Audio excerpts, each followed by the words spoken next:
காலை வணக்கம். நம்ம வீட்டில் மார்னிங் பிரேக்ஃபாஸ்ட் வந்து ரவா தோசை.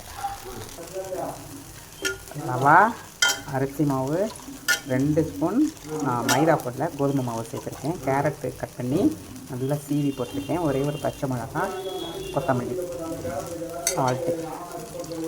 இந்த அளவுக்கு இருந்து நம்ம ஊற்றணும் ரவா தோசை. பாருங்க எப்படி வந்திருக்குன்னு. சூப்பராக வந்திருக்குது தோசை எல்லாமே. நல்லா மொறு மொறுன்னு இருக்குது. பாருங்க இந்த அளவுக்கு எடுக்கலாம்.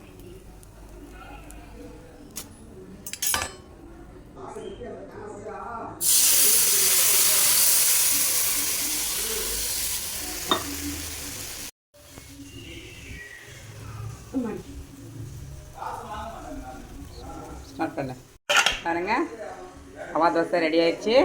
நம்ம வீட்டில் தேங்காய் சட்னி காரம் இல்லாமல் வச்சுருக்கேன். அதேமாதிரி தக்காளி சட்னியும் காரம் இல்லாமல் இருக்குது.